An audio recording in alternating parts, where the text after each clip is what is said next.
Já vai liberar em alguns segundos.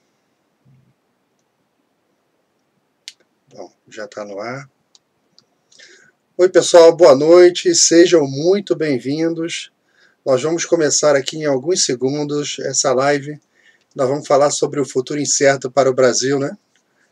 Isso. Só um instantinho só, deixa eu...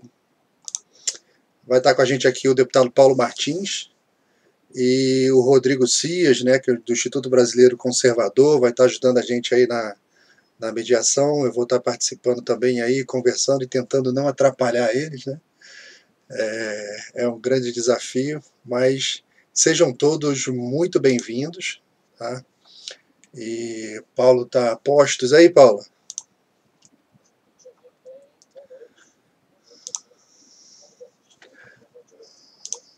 Rodrigo.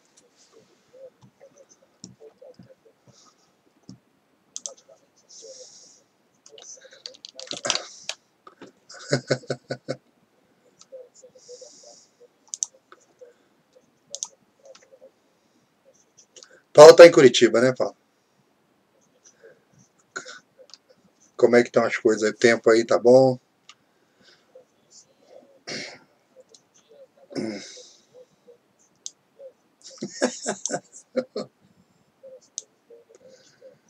Ai, ai.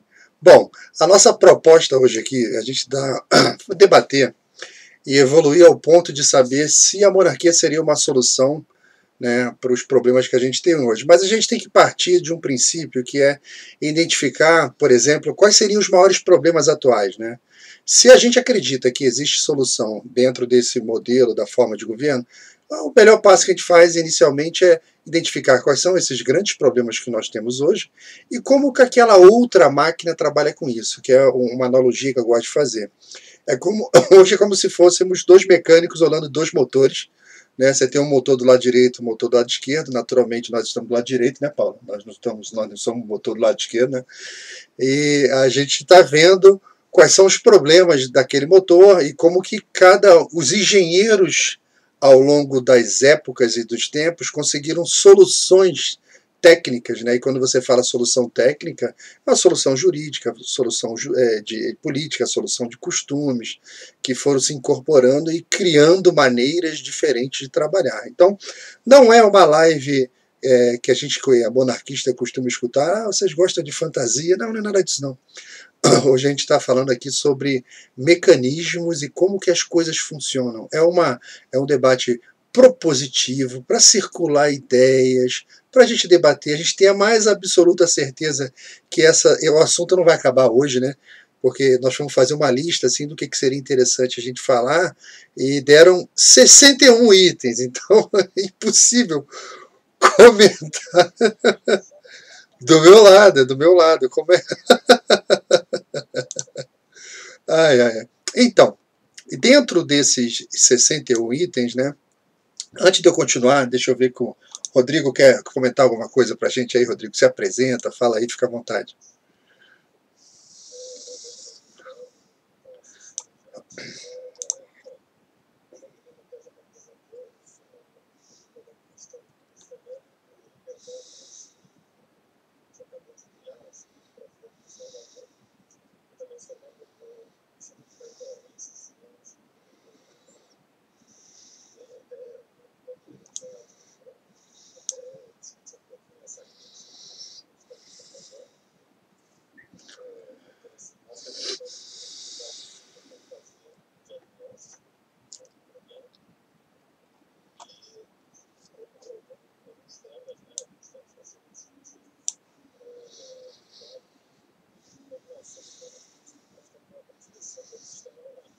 Uhum.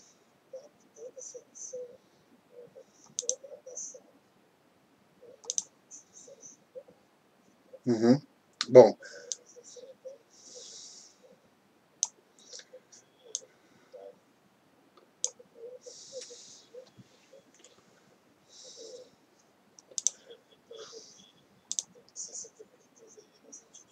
não, não, não, não, não. Eu vou começar com uma provocação, né? se vocês me permitirem, claro. Na história da criação dos estados, né, a história da criação passa pela redução dos poderes dos tiranos. Isso vem desde lá de trás, né?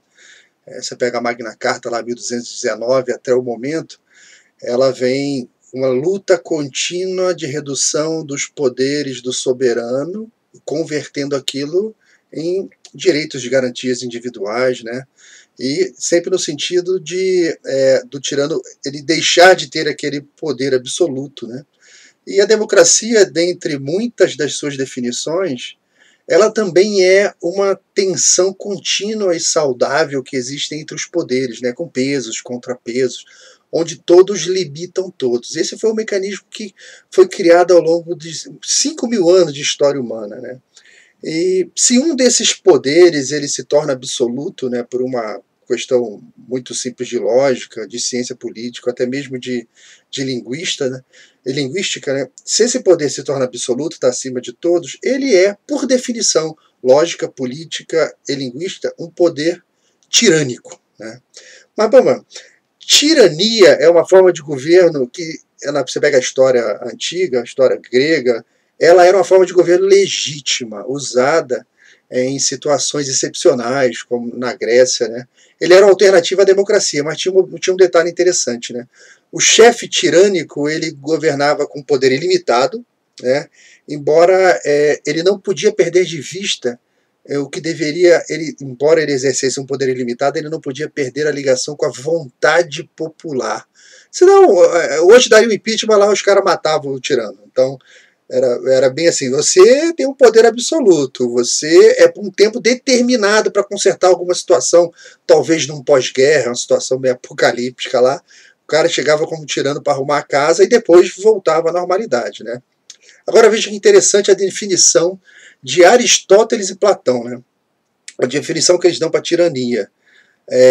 Eles dizem que a tirania é a marca da tirania é a ilegalidade, ou seja, a violação das leis e regras pré-estipuladas, né? Essa violação acontece por uma quebra de legitimidade de poder, ou seja, o tirano, olha que interessante, o tirano revoga a legislação em vigor, sobrepondo-as com regras estabelecidas de acordo com as conveniências.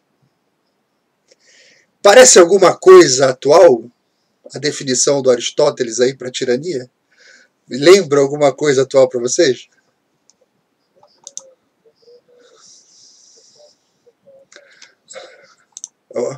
Não é, não é o Batman.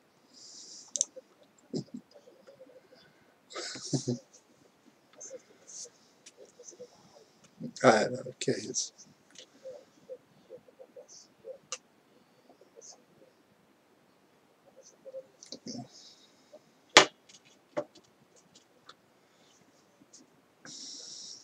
Deu uma travadinha. Deu uma travadinha. Deu uma travadinha. Ah.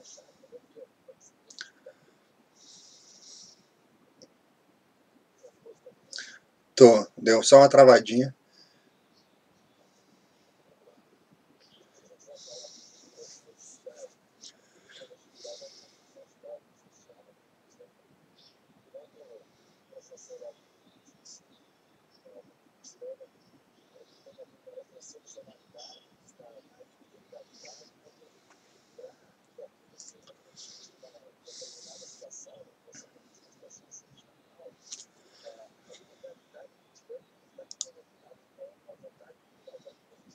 Sim.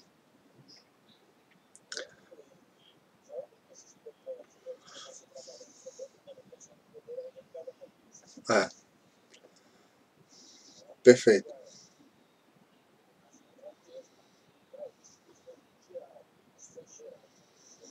Uhum.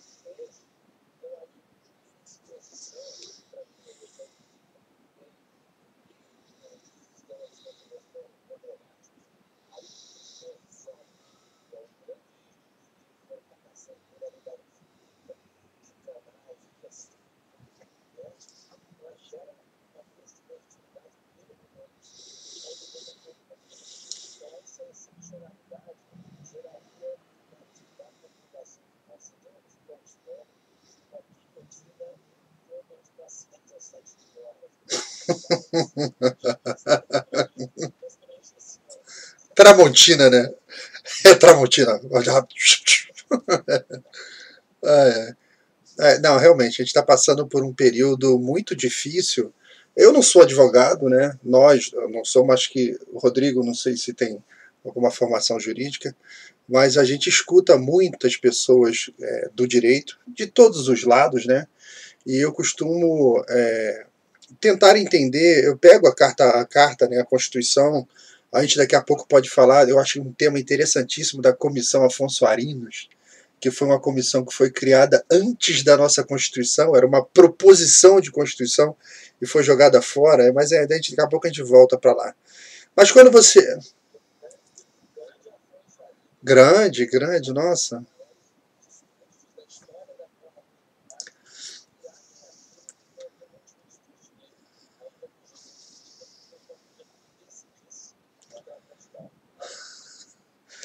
É o milagroso Afonso Arinos. Tá, tá. Então, você pega a Constituição, tem coisas que ela é muito clara, tá? A palavra, a letra da... Oi? Oi, deixa eu...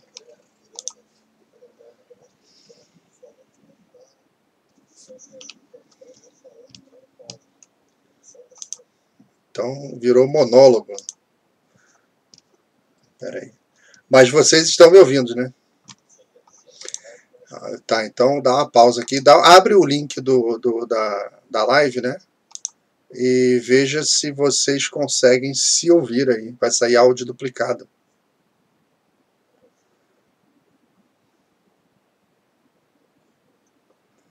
O Paulo está com problema de conexão, né?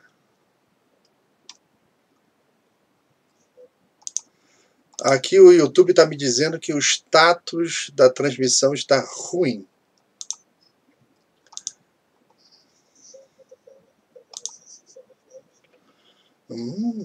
Mas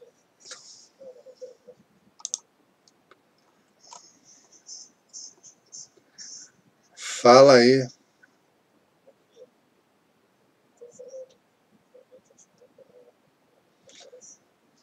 Não estão se ouvindo. Então, peraí, só um instante.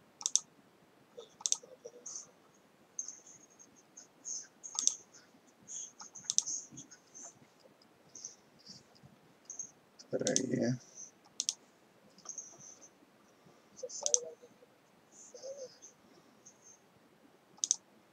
Vê aí, fala alguma coisa aí. Fala.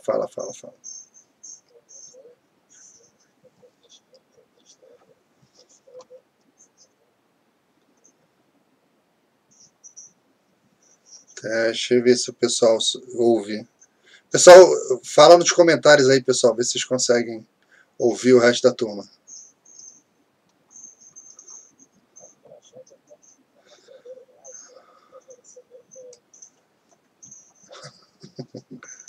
Esse é mais um problema da nossa...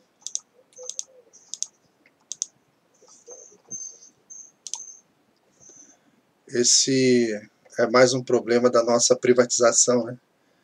A gente privatizou para 4, 5 empresas e... complicado. Ah,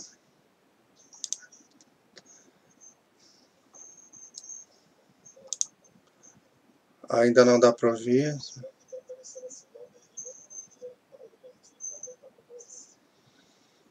Tem um lag que ele dá de uns 5 segundos até mudar uma imagem nossa para o que o pessoal está vendo, tá?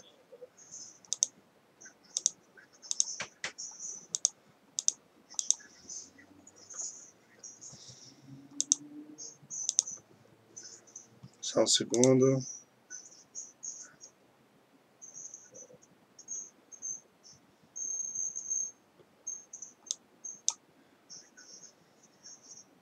Vamos lá, ver se o pessoal consegue ouvir agora.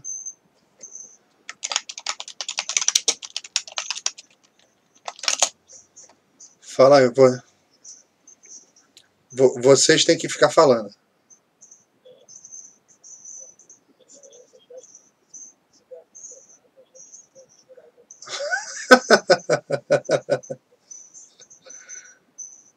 que eu fiz aqui? Eu fiz a revisão de todas as configurações. Recarreguei, está tudo aqui aberto. Ele só diz que a configuração está ruim, né? Configuração não, que a transmissão não está tão boa.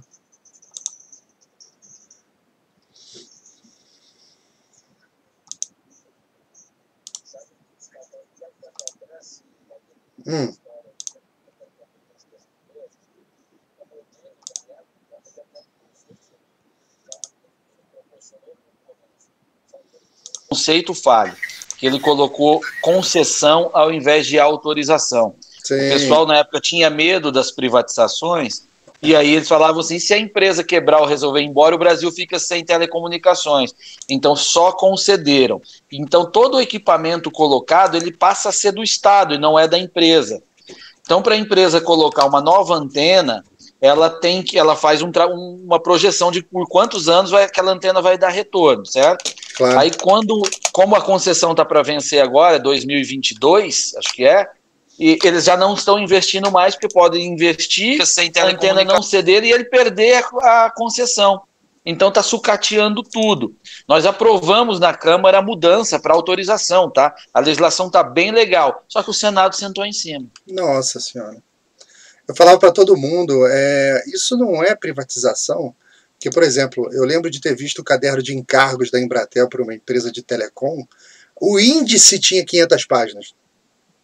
Sim, ele determina área de funcionamento, preço de tarifa, índice de reajuste, e com esse monte de regras, falou, isso não é privatização, isso é terceirização do serviço estatal.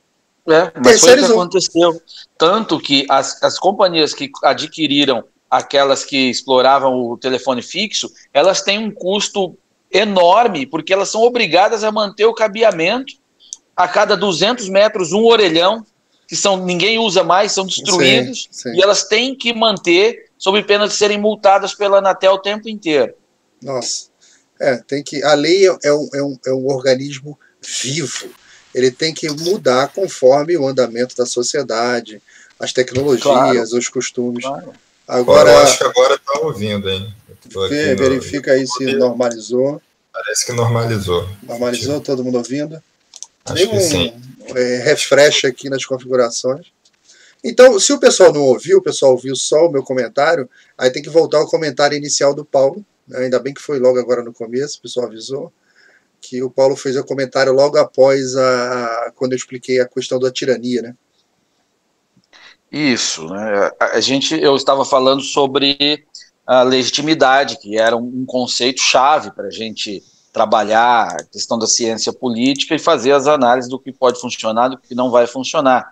E sobre a excepcionalidade da tirania que ocorreu historicamente, como você bem citou, ela também carecia de uma legitimidade, não era baseada só na força. E a excepcionalidade, que era ilegal, mas no sentido positivo do termo, ela advinha de uma conexão entre a necessidade popular, que aquelas leis e aquela situação não correspondiam, e por isso estava legitimado o tirano para resolver o problema momentâneo. Se ele não resolvesse, ou a partir da resolução e passasse a trabalhar simplesmente para sua própria manutenção de poder, estava automaticamente rompido o seu lastro social para manutenção do poder, o que o levaria a uma guilhotina afiadíssima e sem nenhuma condição de defesa. Rompe a ligação do pescoço com o corpo também, né? Isso aí. A legitimidade é pescoço. Se a gente fizer uma analogia da política com o corpo humano, a legitimidade está aqui, ó. Essa é a conexão. Perdeu, a cabeça cai. Rompeu, né? Então, por exemplo, que eu estava explicando antes, a gente aqui não tem advogado aqui, né? A gente está falando a partir, também não tem cientista político, eu sou da área de tecnologia, trabalho há 30 anos na área de TI. A gente vai se inteirando com questão de até uma necessidade cultural, né, de estar entendendo aquilo que está em volta da gente, as coisas que estão acontecendo. A gente acaba lendo muita coisa, escutando muitas pessoas. E o que assim, a minha interpretação leiga, né, claro que pode ter juízes, advogados, o pessoal que vai estar aí assistindo a gente ter algum entendimento diferente, então eu dou o entendimento de um cidadão comum, que é aquele mesmo que aciona a guilhotina, né, que é o povo. Então o meu entendimento aqui popular é o seguinte: você pega a Constituição hoje, que a gente começou a falar de tirania, Constituição, um assunto que remete lá ao TSE, e não existe, não tem na Constituição nossa a palavra pandemia. Não tem lá. Não tem previsto nada relativo a isso, né? Mas lá diz o seguinte, né? Porque o nosso Constituinte lá de 88, ele vai lá e coloca o artigo 5º, todo preocupado com direitos individuais, né? Ele vai lá e fala que o artigo 5º é uma cláusula pétrea, né? A cláusula de pedra, então você não pode alterar aquilo, né? Ele cria um mecanismo complexo e quase que irrealizável para garantir aquilo, né? Mas para você, por exemplo, sustar temporariamente as garantias individuais, só com o estado de defesa e estado de sítio. Está na Constituição, está escrito lá. Estado de sítio, gente, só para dar um exemplo, é guerra. É um ataque, tem bomba caindo nas nossas cidades, assim. E, nesse caso, os direitos podem ser suspensos por quem? Está escrito lá. Pelo presidente. Olha só, tem um processo.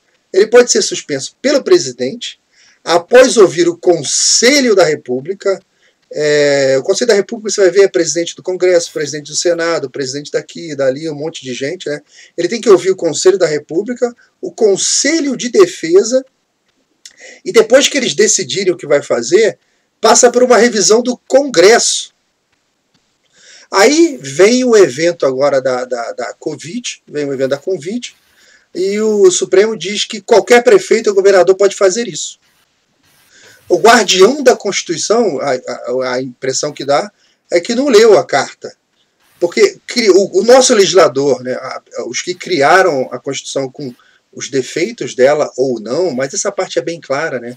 Existe um rito a ser seguido, né? Aí o TSE vem e o Supremo diz que você dá toda a autonomia para os prefeitos, os governadores, eles podem fazer isso.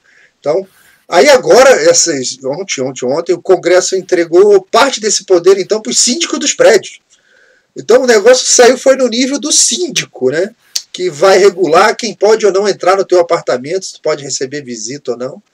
Veja, o Supremo tem uma função moderadora. Lá no impeachment da Dilma, se você olhar a análise de como é que foi a evolução da participação do Supremo, ele participou sem interferir. Ele fez a análise jurídica e deixou seguir, que era o papel dele, né? Não tem nada errado nisso aqui. Isso segue, a decisão é política, o impeachment é decisão política lá na frente. Não tem nada errado aqui na forma e vida que segue. Ele só errou lá no fim, quando o Lewandowski fez o fatiamento da punição, né? Sem embasamento jurídico nenhum, né? E hoje, por exemplo, quando ela diz que a autonomia do município retira poder executivo, mas o município vai lá e abre. Aí o Supremo manda fechar. Aí ele deixa de ser o moderador jurídico e passa a ser o órgão que decide quem vai abrir ou não. Ele usurpa uma função que é de outro poder. Passou a defender uma posição entre todas as correntes em circulação. E a nossa Constituição não é uma corrente em circulação. Esse, para mim, é a minha análise do grande problema que a gente está vendo agora, da atuação do nosso judiciário, que é um dos poderes, né, que está ali. Lembra da check and balances, né? E aí, Paulo? Perfeito. Eu queria fazer uma observação sobre esse ponto que você disse, que no processo de impeachment o Supremo foi neutro, ele acompanhou, observou, ele conduziu conforme a Constituição. Você esqueceu de um detalhe, ele interferiu também, quando ele criou um duplo grau de admissão do processo de impeachment, algo que não estava na Constituição. É que é um fato que hoje é um fato menor e a gente às vezes esquece, mas na época eles inventaram, eles reescreveram. Na Constituição está escrito que a Câmara processa, admite processo e o Senado julga. A Câmara admitiu, processou e eles criaram uma dupla admissão para o Senado também admitir. Entendi. Não estava escrito isso lá. Eles criaram um duplo grau de admissão. Ou seja, absurdo. Uma interferência no legislativo, né? Sim, uma interferência na Constituição mesmo. Eles reescreveram, eles, sem ser poder constituinte originário, eles inseriram um termo na Constituição, que não é uma mera troca de palavra, uma reinterpretação semântica, não, que isso pode ocorrer. Mas não, eles colocaram algo que não estava lá. Foi super grave aquilo. E depois a palhaçada conduzida pelo Lewandowski, que presidindo a sessão do Senado. Eu estava lá presente, eu vi aquilo, tá? Onde ele fatiou o artigo. Na cara o artigo dura, é um só, é o único texto, na cara dura. Eu estava sentado ao lado do Jader Barbalho. O Jader olhou para mim e falou assim: que porra é essa? Assustado. O Lewandowski conseguiu assustar o Jader Barbalho. Aí o Jader levantou, foi lá conversar com a turma, veio, sentou e votou a favor. Então, são casos que quem é hoje o rato de laboratório dessa experiência política e está lá no meio, consegue observar. E o nosso grande problema desta intervenção do Supremo, desta ditadura do Supremo, essa coisa toda, passa, no meu ver, pela ruptura do pacto social histórico que nós tínhamos. Né? Isso começa lá na República, né? Lá atrás, na proclamação da República, isso, que é a mãe de todos os nossos males atuais. Mas chegou-se alguns momentos que pelo menos o Poder Judiciário, ele não era um protagonista deste cabo de guerra entre os três poderes, ele até que era contido, porque mesmo os governos republicanos, os mais ilegítimos possíveis, aqueles primeiros, inclusive que não tinham legitimidade nenhuma, outros até que construíram uma mínima, né? Apesar de forjando histórica e tudo mais, sempre as indicações para o Supremo Tribunal Federal eram de pessoas que existiam para o universo jurídico. Sim. Elas existiam socialmente. Sim. Tinha uma história, né? Tinha uma história. Então, a banda de trabalho era menor, era uma outra. Então, você tinha uma qualidade ali. Os governos militares recentes também, enfim. O pacto social, ele vai se estressar, o tecido social começa a se estressar cada vez mais nos governos do PT, quando as indicações, que foram muitas, passam a não ter nenhum critério de legitimidade para o universo jurídico ou legitimidade social. Era apenas de interesse do partido. Veja que a população fica atenta a isso e todo mundo se assusta, especialmente no processo do mensalão, quando ministros petistas não se dão por impedidos para julgar o Zé Dirceu e protegem o Zé Dirceu. Sendo ex-advogado do cara, uma série de interferências. O Toffoli era assessor do cara. O Toffoli foi advogado do PT, né? Então ali você desperta, inclusive nos ministros mais antigos, uma corrida, um sentimento de que não, aqui nós temos que jogar pela conveniência. Rompe aquele paradigma. Para mim é o ponto grave. Note, inclusive, a mudança de comportamento do Gilmar Mendes, que lá atrás era o ministro que o nosso campo social elogiava. Sim. É bom lembrar disso. Verdade. Lembra disso. Então virou cada um por si, para o seu grupo, e às vezes se unem contra um inimigo externo, conveniência total. E aí passam a legislar, só como eles não têm lastro social de escolha para legislar, a legislação que eles produzem é horrorosa, e aí gera a tensão social que a gente está vivendo hoje. Você reparou que quando acontece essas situações, seja por excesso de qualquer um dos poderes, né?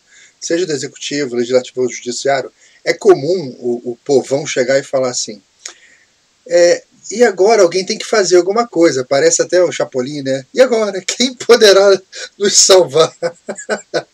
Aí aparece o Chapolin colorado, mas não é isso não. Mas existe esse sentimento natural do ser humano, do brasileiro principalmente, de falar assim, você vê a notícia na televisão e fala assim, caramba, isso é um absurdo, alguém tem que fazer alguma coisa.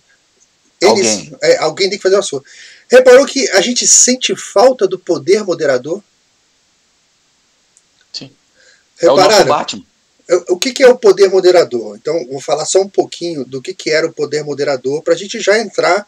Nós já abrimos a tampa do motor, já vimos um determinado problema e agora vamos entender como que esse motor muito antigo, que funcionou muito bem aqui no Brasil, né? como que esse motor funcionava, né? O Raimundo Faoro, ele diz que o poder moderador era um mecanismo de absorção dos atritos entre os poderes. Olha que interessante. Porque bonita definição. Não é? Como o atrito é natural, né? Quando os três poderes estão uníssonos ali e não há atrito, há um problema. Quando está tudo muito alinhado, algo não está bem, algo está errado. O atrito, ele é natural da democracia. Quando você vê a imprensa falando que está tendo um atrito entre o executivo e o legislativo, meu Deus, uma crise. Tem um vídeo no YouTube muito interessante do juiz Scalia, que já faleceu, era um juiz da Suprema Corte americana, e ele está num auditório lá cheio de formandos, e ele pergunta para todo mundo lá, para vocês aí, por que vocês acham que os Estados Unidos funcionou? Aí um levanta lá, por causa da nossa Constituição. Ah, tá, e aí ele fica assim, quem aqui leu, ele pergunta, quem aqui leu Os Federalistas?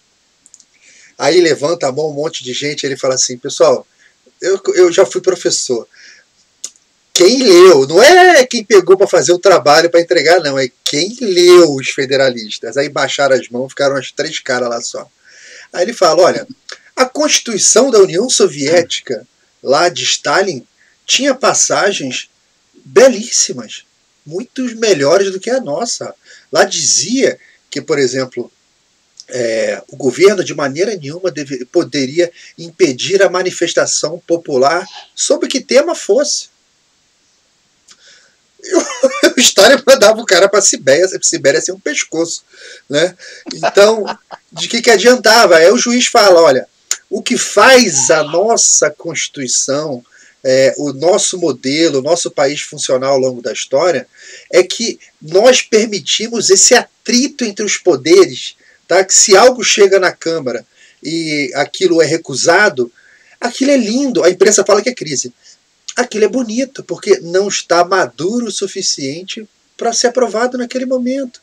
Tem que ser rediscutido, voltar para as sociedades, as ideias têm que circular, né?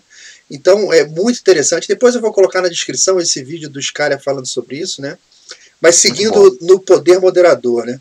O Tobias Barreto, ele dizia que as instituições, elas não são filhas dos costumes, mas de um produto da razão. Elas não aguentam por muito tempo a prova da experiência e vão logo a se quebrar contra os fatos.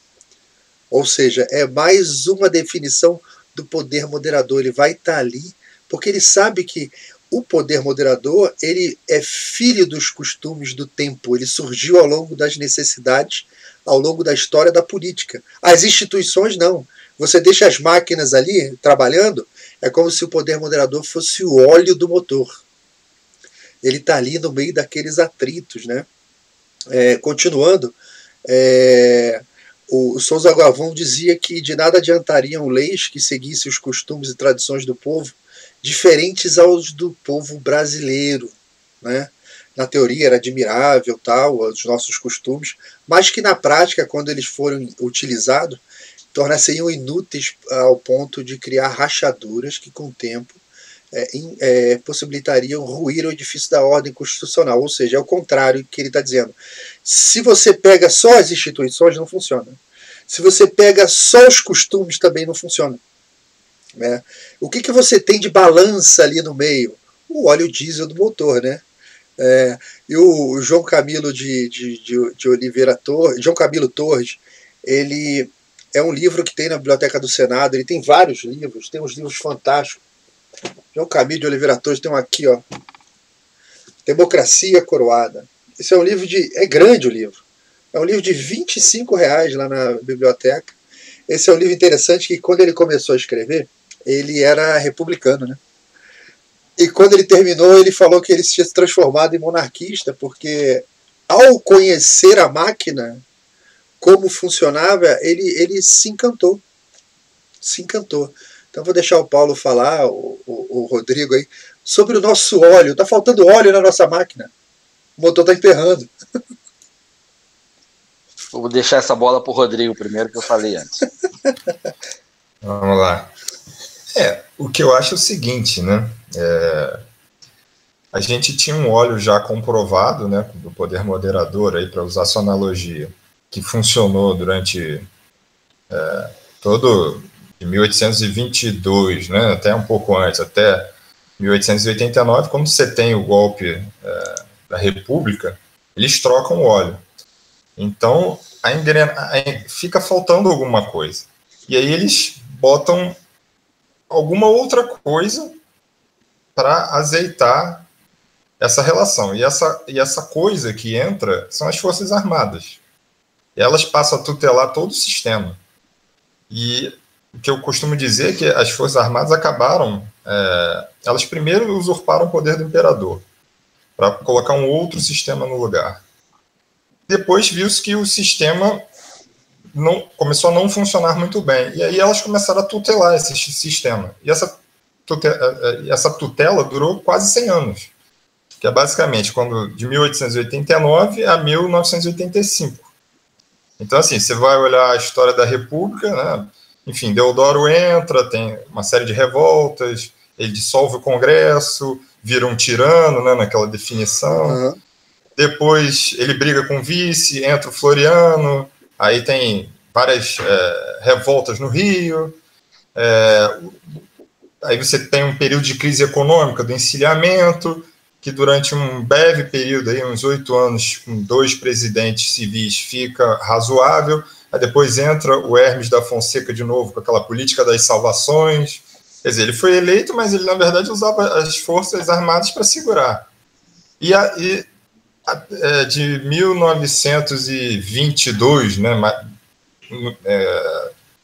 no ano do centenário da independência, você vai ter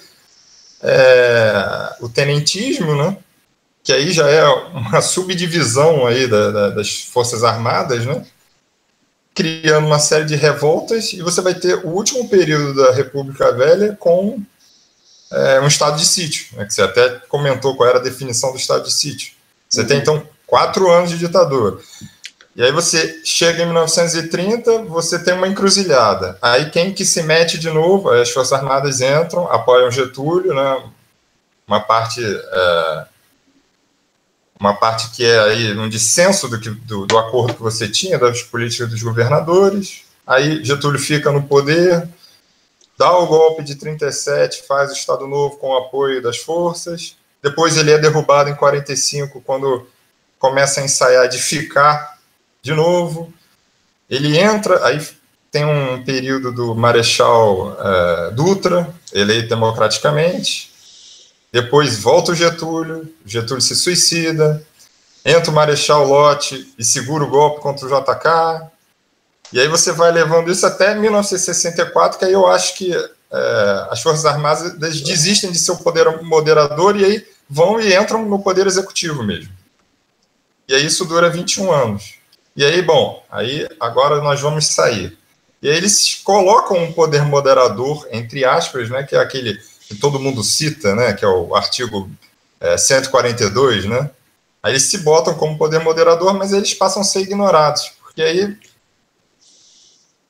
com a democratização, eles começam a perder prestígio, uma série de questões, né? Enfim, eu não vou entrar nisso, mas eles perdem prestígio. E aí, qual passa a ser o poder moderador?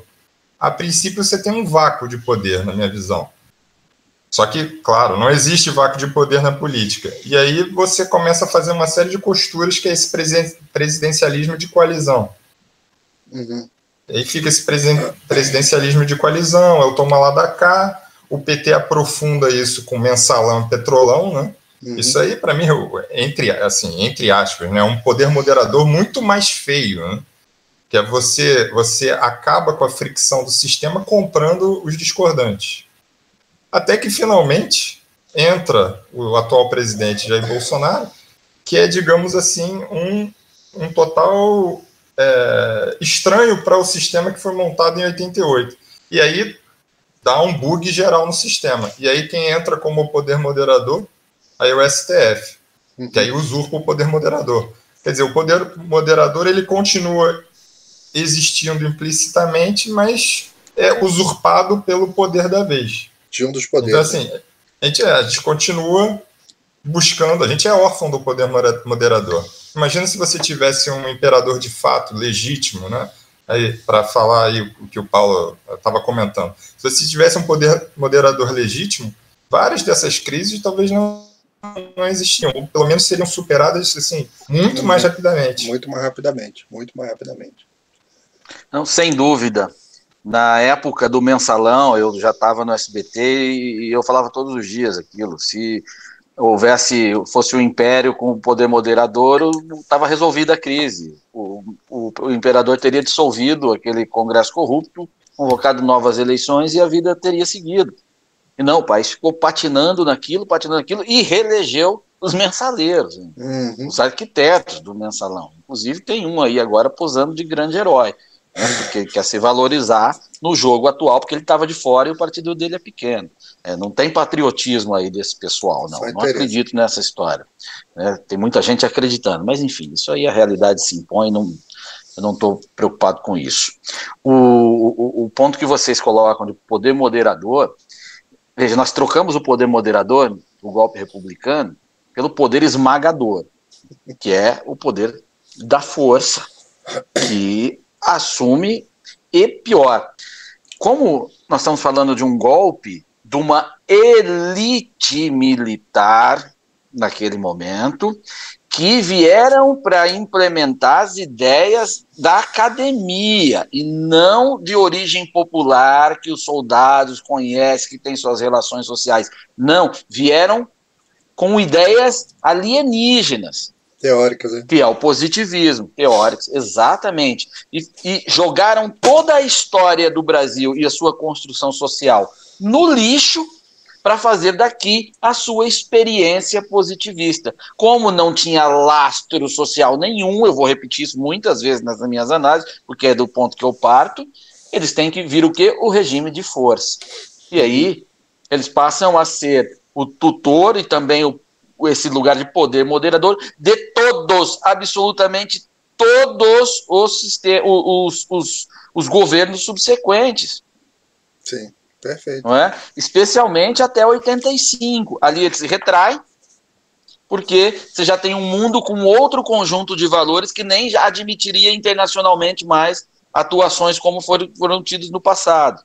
Então houve ali uma retração, uma transformação cultural para o bem ou para o mal, e eles retraíram, mas agora está de certa forma de volta. Os militares estão no palácio. Eu não estou falando da figura do presidente Jair Bolsonaro, não. Ele foi eleito e ele não é militar há muito tempo, ele teve formação militar e tem orgulho disso e tudo mais, mas não é, ele é da casta política já, não é da casta militar. Né? No Ministério hoje há mais militares do que nos próprios governos militares. Né? Verdade. Então essa tutela é permanente, ela é permanente, e você não tem o poder moderador de fato legitimado pela construção histórica, servido como o fio que conecta a nossa origem ao futuro infinito. Sim. Ou o escudo. O que o Paulo está falando aqui, ó, tem outro livro lá, agora é da imprensa lá da Câmara, também um tarugão aqui de mais de 1000 páginas, é a história do positivismo no Brasil, tá? É horrível ler isso aqui, porque você pega o que sobrou do positivismo, só para o pessoal entender. O positivismo eu é o não seguinte... sabia que você gostava de literatura de terror. É terrível. O que sobrou do positivismo? Nós temos uma frase na nossa bandeira, respeito muito a nossa bandeira, eu sou militar também da reserva, jurei ela várias vezes, é a bandeira do meu país. Embora eu costume dizer para todo mundo que é o seguinte, a bandeira do Brasil, tá, gente? Só para acertar o discurso, isso tem lógica. A bandeira do Brasil é a bandeira que hoje o pessoal fala que é a bandeira da monarquia. Que ela não é a bandeira da monarquia, aquela bandeira do Brasil, que estava na nossa primeira Constituição, foi desenhada por Debré, costurada por Leopoldina, tremulou na Guerra do Paraguai, tremulou no 13 de maio, e a nossa bandeira atual, que eu tenho todo o respeito por ela, porque é a bandeira do meu país, é a bandeira da República, tiveram outras versões, é a bandeira atual. A bandeira do Brasil original é a bandeira que a gente chama de monarquia, tá? Só para mudar, alinhar o frame, né? Aquela bandeira do Brasil original, essa é a bandeira da República, beleza. O que restou do positivismo hoje? O positivismo é um negócio tão esquisito que ele virou uma seita com papa e igreja. Você vai no Rio de Janeiro, existe no bairro do Catete, ali perto da Glória, bairro da Glória, tem uma igreja positivista. Tá? Então, esse treco, essa seita, deixou uma frase na nossa bandeira. A nossa bandeira contém uma frase de uma seita que não existe mais. Ordem e progresso. Faz sentido. Ordem é legal, progresso, beleza, tal. Mas para o brasileiro em si, se eu pedir para explicar o que é aquilo lá, não tem o que explicar. É o que o Paulo falou. Eles pegaram esses conceitos teóricos, aplicaram. Não durou 10 minutos. Não durou 10 minutos.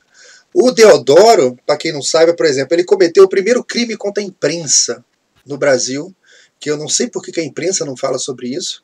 Na Travessa Ouvidor do centro do Rio, Paulo tem que fazer aquele passeio lá no centro do Rio para te levar nesse lugar. A gente conversou isso. Na Travessa do Ouvidor, ali ficava um jornal chamado Tribuna Liberal, que era um jornal que metia o pau no Deodoro, não sem razão, porque está fazendo um monte de coisa errada. Então a função da imprensa sempre foi a de estar investigando, estar acusando, estar mostrando as coisas. Então o cara separou lá de um destacamento, mandou o destacamento na redação do Liberal. Os caras chegaram lá, quebraram tudo, todas as máquinas e sentaram o cacete em todo mundo, funcionário, o pessoal, os clientes que estavam na recepção para comprar anúncio de classificado. Minha mãe morreu aqui, eu vou botar um anúncio aqui de faleceu e tal. Entrou todo mundo no cacete. E tinha um operador de máquina lá chamado Romariz, que faleceu. Quer dizer, o primeiro crime contra a imprensa da história do Brasil aconteceu logo após a fundação da República, né? E pouco se fala disso. Aí depois o Deodoro não aguentou ficar, rasgou a Constituição, foi o que o Cias falou, fechou o parlamento, a Armada, a Marinha, que era fiel ao imperador, não tinha engolido muito bem esse negócio da República. Ele falou assim, peraí. A regra do jogo que você propôs, que o parlamento aprovou, a regra nova, é essa aqui. Como é que você vai rasgar? Rasguei, porque se não dá certo, agora eu que mando nisso aqui. Primeira revolta da Armada. Ele não aguentou, ele caiu, renunciou, foi embora. Aí, aquela Constituição dizia que só poderia ter uma eleição nova se fosse até em 2 anos de governo. Se ele renunciasse, ou saísse, ou falecesse, sei lá, 2 anos antes, né, de completar o início do mandato, tinha que ter uma nova eleição. Aí o Floriano já entrou e falou assim, não, esquece isso. Eu agora sou o presidente, tá? Mas a lei lá diz, não, esquece. Já entrou ilegítimo. Mandou, poucas pessoas sabem, Rui Barbosa era dono do Jornal do Brasil, que sentava o cacete no Floriano. Floriano mandou matar o Rui Barbosa. Ele teve que sair do Rio escondido num navio para não morrer. Então, isso não foi evento pequeno. Segundo a revolta da Armada, morreram 15 mil pessoas. 15 mil pessoas morreram. Para a população da época, isso era muita coisa. 1 milhão de pessoas hoje, não sei. Muita coisa. Aí me vem a crise do encilhamento, que o Rui Barbosa, no governo anterior, né, de Floriano, ministro da Fazenda, ele queria que a indústria crescesse no Brasil e tal. Aí permitiu a emissão de títulos públicos, de títulos de empresas para financiar, por exemplo, vai surgir uma nova ferrovia para ligar Brasília até lá a casa do Paulo, lá em Curitiba. Aí vai sair a Paulo Rails. Aí o Paulo emite lá, entra em parceria com o Rodrigo, Paulo e Rodrigo Rails. Aí, aí eles emitiam títulos públicos, falando assim, não, que é para arrecadar dinheiro para fazer a obra. Só que não tinha obra nenhuma, e o título era lastreado e garantido pelo governo. Então, todos os botequins do Rio de Janeiro viraram bolsa de valores. E quando começaram a resgatar isso, eu até pedi para o Biratã Iori, eu estive conversando com ele essa semana, Biratã Iori é professor de economia titular da UERJ, ele falou que vai fazer um estudo em cima do encilhamento, porque foi a maior crise financeira da história do Brasil até o mensalão. E o Brasil só lá em 1903, por aí, é que conseguiu pagar a dívida, que foi quase 1/3 do PIB de dívida, em poucos meses de república. Então, daí para frente, é um desastre de ter 31 presidentes não eleitos pelo povo, um monte de crise, né? E como o Rodrigo falou, o poder executivo ele engoliu o poder moderador para ele, sem ter a configuração do poder moderador. Que aí me vai para uma segunda etapa aqui do meu comentário, que é, para a gente continuar o debate, o que fazia o poder moderador naquela época, né? Então, é muito simples. O que o poder moderador fazia? Depois eu vou abrir para o Paulo comentar. Ele podia convocar a Assembleia Geral do Parlamento, extraordinário ou não, né? Por exemplo, se tinha alguma coisa muito importante para resolver no país e estava em férias, ele podia convocar o Parlamento. Tá? Ele sancionava os decretos e as resoluções da Assembleia Geral, né? Todas que tivessem força de lei tinham que passar por ele, que não é muito diferente hoje, que o presidente faz, passa por ele lá, né? Faz parte do jogo, né? Ele podia prorrogar ou adiar a Assembleia Geral. Tá? Como o Paulo falou, ele podia dissolver a Câmara dos Deputados e convocar novas eleições, que acontecia diante de crises sem soluções. Né? Alguma coisa acontecendo nesse sentido. Aconteceu na Espanha recentemente 2 vezes. Né? Porque no início do ano legislativo, acontece na Inglaterra, tem uma cerimônia que é muito bacana, tem na internet, que é quando a rainha fala, tem a fala do trono, né? Aqui acontecia no Brasil também. O primeiro-ministro, junto com os ministros, eles redigem o que é o plano para aquela legislação, né? Tem que melhorar a educação, tem que melhorar saneamento básico, tem que melhorar um monte de coisa e tal. E quando abre o ano eleitoral, o reinante vai lá e faz a leitura dessa carta para o Senado e o Parlamento para dar legitimidade naquele plano. Olha, esse plano aqui eu estou lendo, foi escrito por elementos dessas casas aqui, né, por vocês mesmos, e era muito interessante como eles começavam, eu achava muito bonito, né, que eles chamavam augustos e digníssimos representantes do povo. Eu acho muito bonito, né? Sempre todo o discurso lá, a leitura, começava assim. E eu adoraria que alguém um dia me chamasse de Augusto Digníssimo. Eu ia adorar. Imagina a Glaze sendo chamada assim. Bom, o poder moderador, diante de uma crise, como o Paulo falou, chegou o mensalão, tá? Aquela bagunça no Congresso. Você não sabe quem é culpado, quem é inocente, não interessa. Vá se defender na justiça. Você não pode permanecer naquele cargo, que é um cargo de confiança do povo, com uma suspeita dessa em cima. O rei tem o poder de dissolver e convocar imediatamente novas eleições. Né? O João Camilo de Oliveira Torres ele fala um negócio muito interessante, que o poder moderador ele era uma espécie de limitação dos poderes do imperador. Mas como assim? Sim. Se ele não tiver obrigação nenhuma, ele pode tudo.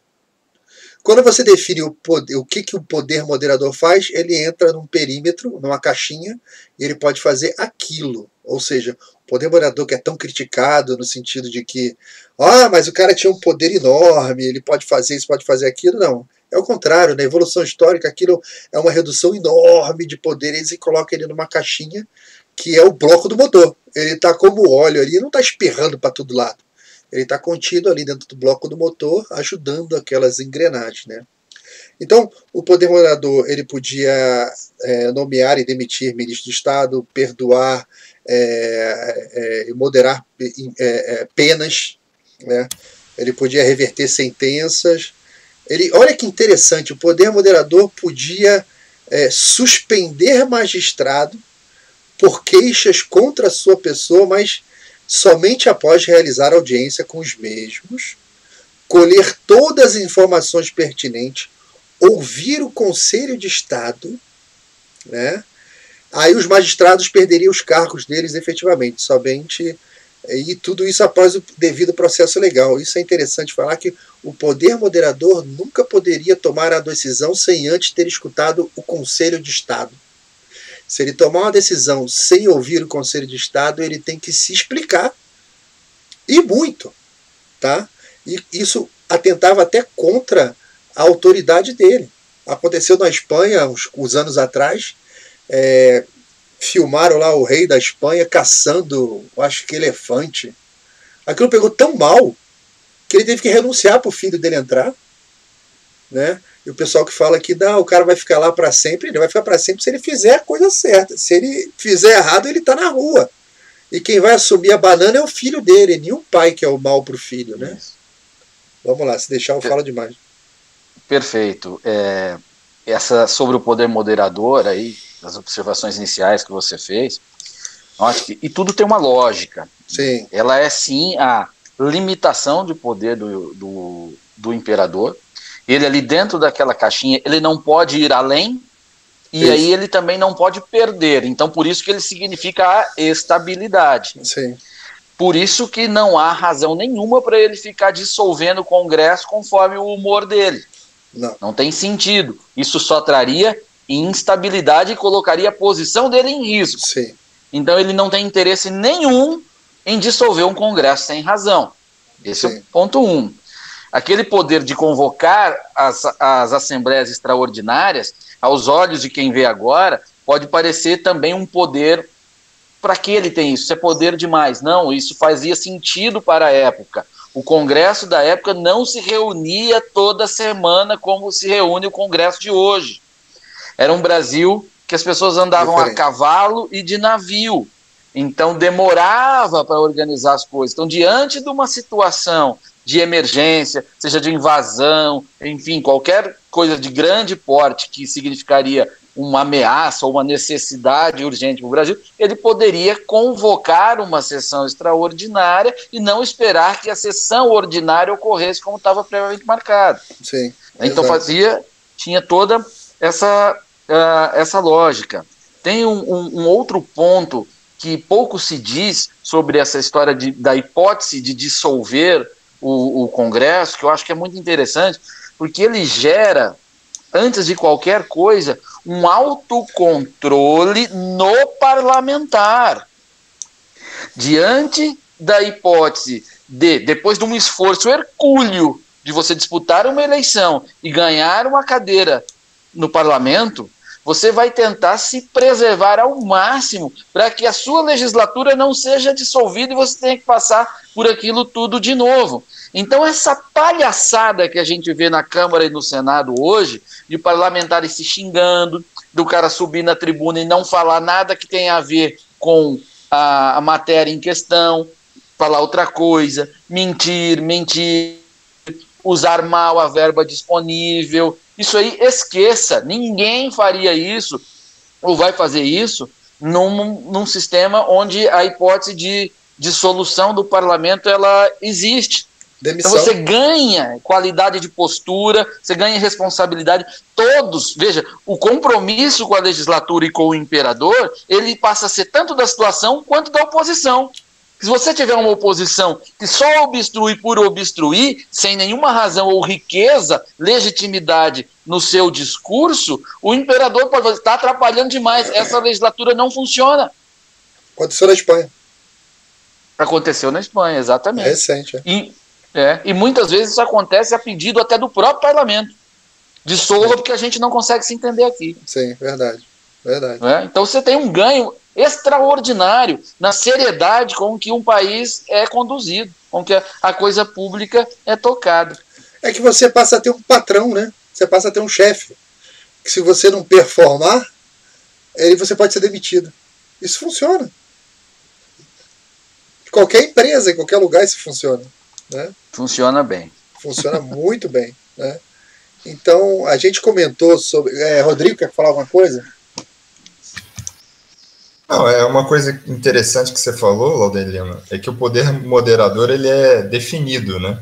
Ele é bem definido. E quem se define se limita, né? Isso é uma condição, né, sine qua non, né?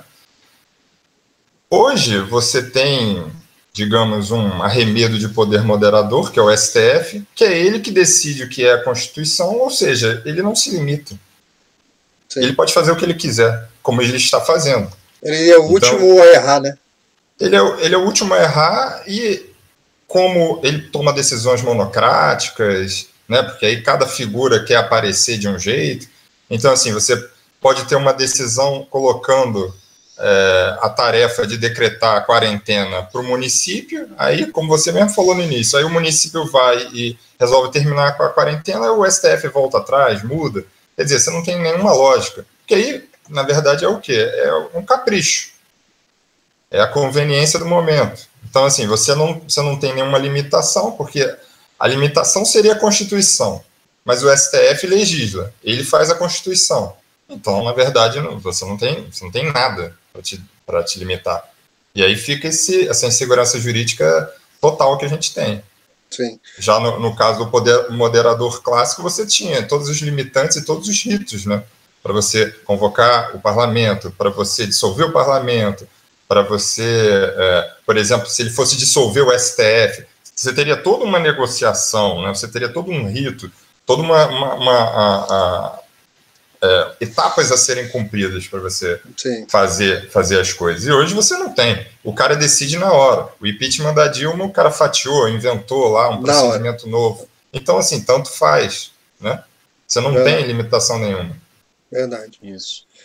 E eu acabei atropelando e você entrou num ponto que eu queria ter tocado, que ainda é sobre essa questão do judiciário, e observou muito bem. Ali, quando o Laudelino cita que o imperador tinha o poder de demitir juízes, mesmo mas ouvindo-os e tudo mais, olha como isso tem uma lógica e é perfeito. Hoje, o grande desequilíbrio que ocorre é porque, na prática, os outros poderes não conseguem se contrabalancear com o poder judiciário. Por quê? Porque eles serão, os atores dos outros poderes serão julgados pelos membros do judiciário. Então, na Constituição atual, o impeachment de um ministro do Supremo Tribunal Federal, ele pode ser desencadeado pelo presidente do Congresso Nacional, certo? Certo, que é o presidente do Senado. Mas, se ele abre o processo contra um ministro do Supremo Tribunal Federal e o plenário do Senado fala, não, o ministro vai ficar, porque ninguém vai ter certeza de que aquele ministro vai cair e depois os seus denúncias que podem ocorrer venham a ser julgados por aquele ministro que pode vir a persegui-los, ninguém abre o processo. O controle sobre o judiciário acaba não existindo, diferente da hipótese do poder moderador, onde a figura do imperador ela não era atingida, porque ele não tinha responsabilidade sobre a administração ali, ele não era o poder executivo. Então os processos, a não ser que fosse por crime comum, ele não seria julgado por esse cara, então não haveria esse risco. E nem ele teria o interesse de simplesmente formar um judiciário amigo. Essa era a lógica. Hoje, a Câmara dos Deputados e o Senado mal conseguem barrar aumentos para o Poder Judiciário, porque tem medo da perseguição. A gente recebe toda hora. Eu recebo no meu WhatsApp, representante de associação de magistrados e não sei o quê, que fazendo observaçõezinhas. Veja como é importante o Poder Judiciário, vote conosco. Agora, em pandemia, eu recebi mensagem de cara preocupado que não ia haver progressão de carreira de juiz. Putz. Tá numa ilha, né? É, um descompromisso pleno. Que causado por esse desenho que não é eficaz. Sim. Da nossa Constituição de 88, ainda mais comparado com a nossa Constituição originária de 1824. Aí é covardia. Nossa, aí é covardia. O Ives Grandra falou que a Constituição de 1824 ela era bastante enxuta e ele a considerava ainda a melhor Constituição que nós já tivemos. A que nos dava mais direitos, né? É uma coisa bastante... Você pega a Constituição americana, por exemplo, ela começa escrita assim, we the people, nós o povo, e depois uma série de regras para o governo. Né? A nossa Constituição é assim, eu, o governo, e uma série de regras para o povo. Aí não é mais. Eu costumo dizer que ela nem é uma Constituição, ela é um guia de profissões. As melhores do país estão todas descritas lá. É a carta de intenções. Isso, guia de carreiras, né? Guia de carreiras. Então, a gente falou sobre esse problema da distribuição. Está desequilibrada, né? Você me disse que tem cabo de vela que está ligado no radiador, os negócios não estão funcionando direito nesse motor aí, né? Vamos dar uma olhada como que é o motor, tá? Aqui, ó. Como que é o motor, por exemplo, na Inglaterra. Tá? Podemos seguir aqui? Pode. Pode, beleza. Aqui é o seguinte, a gente vai ver lá no começo, a gente vive aqui com a tripartição dos poderes do executivo, legislativo e judiciário, originário na França, Montesquieu. O britânico já é originário em Locke, tem uma diferença na construção, ele é bastante, tem toda uma história, né, de como que eles chegaram nesse modelo, mas é interessante você ver o seguinte, eles têm aqui, vamos olhar do lado esquerdo ali, chefe de Estado, chefe de governo e administração pública, tá? Beleza. Separa o que é chefe de Estado, as relações exteriores, né, tudo que é chefia de Estado, tudo aquilo que ultrapassa o tempo de um governo, né, ou seja, o governo roda a cada 4 anos e nem tudo pode estar na mão. Quer dizer, o chefe de Estado é como se fosse o chefe do futuro e o chefe de governo só dura 4 anos, então você não pode integrar e entregar o que é a decisão de futuro para mais de 4 anos na mão do chefe de governo, né? E isso é uma das fontes do nosso problema com a Seguridade Social, com as aposentadorias. Foram várias decisões tomadas ao longo do tempo por governos que não estavam se preocupando com o futuro, né? Aquilo era função de chefia de Estado, mas tudo bem. E você tem aqui no final a administração pública. Do outro lado ali da separação, que são os 6 na Inglaterra, você tem o Tribunal Constitucional, o Parlamento e o Judiciário, tudo separado, tá? Ou seja, o funcionalismo público, aqui do lado esquerdo, o funcionalismo público é um dos poderes. O Judiciário é outro poder. O Parlamento é um outro poder, chefe de governo é outro, chefe de Estado é outro, e o Tribunal Constitucional é outro. Só que a separação se dá pelo seguinte, você vê aqui no topo da pirâmide, esta é a área da neutralidade. É a área não ideológica. O chefe de Estado não pode ter nenhum tipo de ideologia, por isso que você tem lá em cima quem? A rainha, a Elizabeth está lá em cima. Quem viu aquela série The Crown, série fantástica, magnífica, recomendo para todo mundo olhar essa série e ver o que faz um chefe de Estado, tá? Que é a rainha lá, desde novinha. Eu lembro, quem viu a série, o primeiro encontro dela com o Churchill, né? O Churchill chega, eu vou lá ver aquela menina lá, ele leva um esporro. Ele chega em casa para a mulher dele e fala assim, levei um esporro dela. A mulher, what, Churchill? Com essa idade? Eu mereci. É genial. Então, é a área da neutralidade, chefe de Estado e Tribunal Constitucional. Ou seja, repara que o chefe do governo, ele está no mesmo nível do parlamento, que é o nível político e ideológico. O chefe do governo não nomeia ninguém para tribunal nenhum. O perímetro dele é político. Discussão política. Ali, ó, é fazer cumprir aquilo que eles mesmos escreveram no início do ano legislativo, que o rei leu. E o rei lendo deu legitimidade, e a sociedade inteira acompanha aquilo na televisão, e já vê e já escuta ali tudo que vai acontecer durante o ano, né? E que a partir dali, né, como você tem um rumo, cobra o seu deputado lá, seja lá o que for, o seu representante. Aqui mais embaixo você tem a área da imparcialidade, onde tem a administração pública, e do outro lado você tem o judiciário. Não existe interferência de chefe de Estado nem chefe de governo na administração pública. O chefe de governo não vai nomear presidente estatal, não vai mexer em ninguém do judiciário.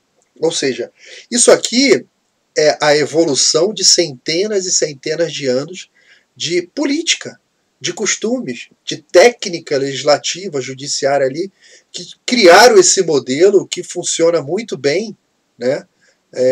Hoje na Inglaterra, que tem a Commonwealth. A Inglaterra não é só a Inglaterra, né?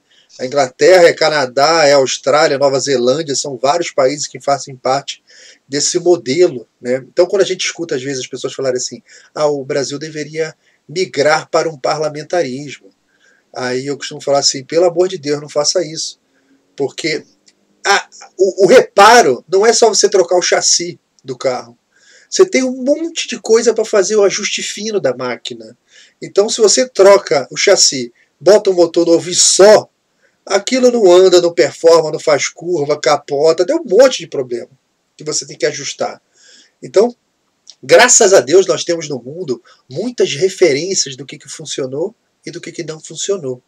E a gente pode, eu tenho certeza absoluta que se um dia fôssemos para esse desenho que eu mostrei aqui para vocês, Isso é muito difícil a gente ir. Seria mais provável a gente ir para um modelo ibérico, que, por exemplo, é o da Espanha, é o de Portugal. Portugal tem um chefe de Estado, o presidente, tem um primeiro-ministro e tem o chefe da Câmara, o Rodrigo Maia, deles lá. Os três se equivalem em poder. E os três se limitam. É um desenho diferente, tá? Mas muito melhor do que um simples parlamentarismo, como é o caso da Alemanha, que todo mundo sabe que a primeira-ministra é a Angela Merkel, mas ninguém sabe nem o nome do presidente. E o presidente é eleito de um partido. Como que você vai ter a isenção de estar acima dos poderes, podendo tomar decisões e equilibrar essa máquina, se você pertence a uma corrente política, né? Então, existem vários tipos de parlamentarismo no mundo, e os que funcionam melhor, os que trazem um melhor IDH para a população, que é o Índice de Desenvolvimento Humano, você pega dos 10, 7 são monarquias. Não por serem monarquias, mas porque eles trazem todo esse conjunto com um ajuste fino de séculos que fazem a máquina funcionar bem. É continuidade histórica. Continuidade. Que é o nosso problema, e fomos reinventados há 100 anos. E aí ficamos em tentativa e erro e não funciona nunca. E essa descrição que está aí neste quadro que você colocou é o resultado das experiências históricas daquele povo. E construiu-se assim, é sólido assim e funciona assim. Por isso que, na tua conclusão, tu diz as monarquias acabam tendo um resultado melhor, porque elas continuam. Salvo a exceção de um ou outro país que teve aí problema de uma ruptura histórica necessária ou não escolhida, mas que gerou ali uma repactuação social e produziu um modelo de governo, como na própria Alemanha, um fato óbvio, né? Uhum. As outras tentativas elas acabam sempre sendo problemáticas. Então, eu penso que o nosso caminho primeiro a gente tem que reencontrar a nossa própria história, encontrar a nossa própria origem, olhar para ver, caramba, nós somos produto disso aqui. Então é ali que a gente vai buscar. Você discutir apenas formas ou sistemas é uma bobagem. A gente tem que ter legitimidade histórica. O melhor sistema para cada país é aquele que foi construído através de sua história. Não é ter coroa ou faixa no peito. Uhum. E nós temos a nossa, que nós rompemos. Então temos que redescobri-la. Eu proponho, Laudelino e Rodrigo, que a gente marque mais, a gente dê uma sequência nessa história, nesse encontro nosso, para que a gente possa aprofundar ponto por ponto, modelos, assim, que é um bate-papo rico, faz bem a nós, acho que pode fazer bem a quem vai nos ouvir. Fazer uma série, né? Isso, uma série. E eu quero pedir licença para encerrar aqui a minha participação, que já são 8h15, e eu combinei com a minha esposa de eu fazer um jantar para ela, e se eu não fizer isso, ela, que não é poder moderador, ela é o poder total aqui em casa, vai dissolver a união que eu tenho com ela, já que a gente falou tanto em dissolver. E eu quero evitar isso, quero me preservar, portanto, vou cumprir o combinado. Tá joia. Rodrigo, quer dar umas palavras aí para finalizar? Não, então, olha, nessa sequência aí, né, proposta aí pelo Paulo, eu tô dentro, acho a ideia ótima. Eu até já fiz o convite para vocês dois, né, para fazer, a gente vai inaugurar o IBCOM, né, o Instituto Brasileiro Conservador, que é parceiro do Instituto Pretório, né, que está fazendo a live de hoje. Dia 6 de junho a gente vai ter o nosso congresso, e aí a gente pode também retomar esse tema. Esticar mais, né? Tem muita coisa. Eu acho que a gente pode até fazer um encontro antes, né, e aí aquele ser o terceiro. Né? Ok. Terceiro encontro, dia 6 Vamos de junho. afinar. Do dia 6 eu já confirmei, já está marcado, a gente depois afina os anteriores. Perfeito. Perfeito. É muita coisa para a gente ver. Tem que ver. Tem voto distrital, tem o recall de mandato, né? Tem esse princípio aí da proporcionalidade para a eleição de deputado hoje, que não elege o escolhido pelo povo, né?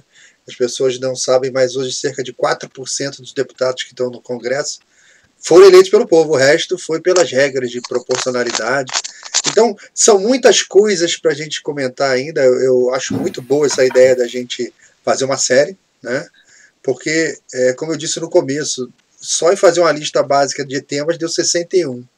Então não tem jeito, não tem jeito. E o Paulo tem que cozinhar. Senão quem vai para a panela sou eu, amigo. Vai, a guilhotina. Tá bom, gente? Ó, obrigado pela participação de vocês, obrigado por todo mundo, o pessoal que assistiu aí. Desculpa aí os problemas técnicos iniciais, mas a gente conseguiu superar, né? Vamos em frente. O Paulo tá no 4G, deu problema técnico lá, né?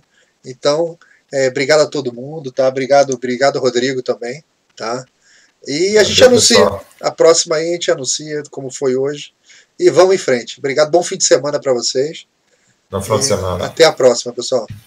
Para todos nós, valeu. Valeu, Ave Império. Ave. O Paulo vai fazer frango agora. Vou fazer peixe. Ave. Peixe. Um abraço. Valeu, um grande abraço. Valeu, um abraço, pessoal.